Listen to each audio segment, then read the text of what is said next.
আওয়ামী লীগের শাসনামলে গুম ও নির্যাতনের মামলায় শেখ হাসিনা ও তার নিরাপত্তা উপদেষ্টা তারিক আহমেদ সিদ্দিক সহ ১৩ জনের বিরুদ্ধে অভিযোগ গঠনের শুনানি আজ। আন্তর্জাতিক অপরাধ ট্রাইব্যুনাল ১-এ চলবে এই শুনানি। সকালে ১৩ আসামির মধ্যে ডিজিএফআইয়ের সাবেক ৩ জন পরিচালক major general Sheikh Mohammad Sarwar Hossain, brigadier general Mohammad Mahbub Rahman Siddiqui ও ব্রিগেডিয়ার জেনারেল আহমেদ তানভীর মাজাহার সিদ্দিকীকে আনা হয়েছে ট্রাইব্যুনালে। এই মামলার আসামিদের মধ্যে আরও আছেন ডিজিএফআইয়ের সাবেক ৫ জন মহাপরিচালক। এদিকে ট্রাইব্যুনাল ২-এ জুলাই গণঅভ্যুত্থানে কুষ্টিয়ার ৬ জনকে হত্যার ঘটনায় মানবতাবিরোধী অপরাধের মামলায় জাসদ সভাপতি হাসানুল হক ইনুর বিরুদ্ধে তৃতীয় দিনের সাক্ষ্য নেয়ার কথা রয়েছে। এদিকে জুলাই হত্যাকাণ্ডের মামলায় আনিসুল হক ও সালমান এফ রহমানের ট্রাইব্যুনালে হাজির করার কথা রয়েছে।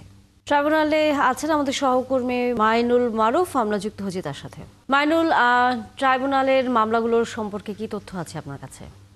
আন্তর্জাতিক অপরাধ ট্রাইব্যুনালে আজ জুলাই গণঅভ্যুত্থানকালীন যে গণহত্যা হয়েছে তার কয়েকটি মামলা, এর পাশাপাশি যে গুমের মামলা রয়েছে সেই গুমের মামলার কিন্তু আছে শুনানি রয়েছে। এর মধ্যে জেআইসি সেলের যে গুমের মামলাটি রয়েছে সেই মামলায় আজ সেনা কর্মকর্তা ৩ জনকে হাজির করা হয়েছে এবং তাদের বিরুদ্ধে আজ অভিযোগ গঠনের শুনানি হতে পারে। এবং অপর আরও কয়েকটি মামলা রয়েছে, তার মধ্যে আনিসুল হক, সালমান এফ রহমানের বিরুদ্ধে যে মানবতা বিরোধী অপরাধের মামলা সেই মামলাগুলো রয়েছে এবং সেই মামলায় আজকে তাদেরকে হয়তো গ্রেপ্তার দেখানো হতে পারে। যেহেতু আমরা দেখেছি গত যে কার্যদিবস ছিল সেদিন এই মামলায় মানবতা বিরোধী মামলায় তাদের বিরুদ্ধে আনুষ্ঠানিক অভিযোগ কিন্তু দাখিল করা হয় এবং এদের যেই আসামিরা গ্রেপ্তার রয়েছেন তাদেরকে প্রোডাকশন ওয়ারেন্টে তাদেরকে গ্রেপ্তার দেখানোর আবেদন করা হয় এবং সেই অনুযায়ী তাদেরকে ১০ তারিখে এই মামলার পরবর্তী তারিখ থাকলেও আজই কিন্তু মামলার পরবর্তী তারিখ হিসেবে আজ আনিসুল হক এবং সালমান এফ রহমানকে হাজির করা হয়েছে। এর বাইরে আমরা দেখেছি যে হাসানুল হক ইনুর মামলা রয়েছে, আজকে তৃতীয় দিনের সাক্ষ্য গ্রহণ হবে হাসানুল হক ইনুর মামলা এবং এই মামলায় আমরা দেখি যে এর আগে এই মামলার যে তদন্ত কর্মকর্তা রয়েছেন তারা সাক্ষ্য দেবেন। এছাড়া জুলাই গণঅভ্যুত্থানকালীন বিভিন্ন ঘটনার ভুক্তভোগী প্রত্যক্ষদর্শীরাও সাক্ষ্য দেবেন।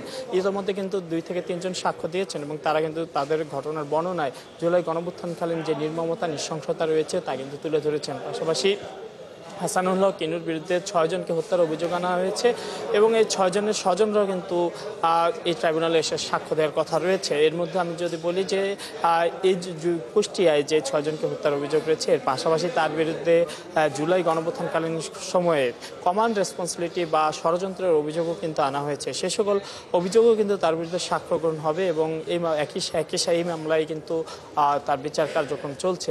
এর বাইরে যদি আমি বলি, যেমনটা বলছিলাম যে জুলাই গণঅভ্যুত্থানের বাইরেও আজকে গুমের মামলাটি রয়েছে, যে গুমের মামলায় মোট আসামি ১৩ জনের মধ্যে আজকে ৩ জন মাত্র গ্রেপ্তার রয়েছেন। এই ৩ জনই সেনা কর্মকর্তা। এছাড়া এই মামলায় কিন্তু শেখ হাসিনা, তারিক সিদ্দিকীও রয়েছেন।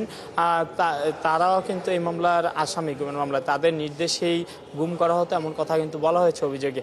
এবং এই মামলার ভেতরে যদি আমি বলি যে সেনা কর্মকর্তারা রয়েছেন তারা সবাই ডিজিএফআইয়ের এক সাবেক মহাপরিচালক। এর বাহিরে আরও যারা পলাতক রয়েছেন সেখানে কিন্তু যে আরও কয়েকজন সেনা কর্মকর্তা রয়েছেন এবং এই সকল মামলা দেখেছি যে আরেকটি মামলা যেটি রয়েছে টিএফআই সেলের গুমের মামলা, সেই মামলা কিন্তু কয়েকদিন আগে অভিযোগ গঠনের শুনানি হয়েছে এবং প্রথম দিনের শুনানি হিসেবে পরবর্তী অভিযোগ গঠনের শুনানির জন্য তারিখ নির্ধারণ করা হয়েছে।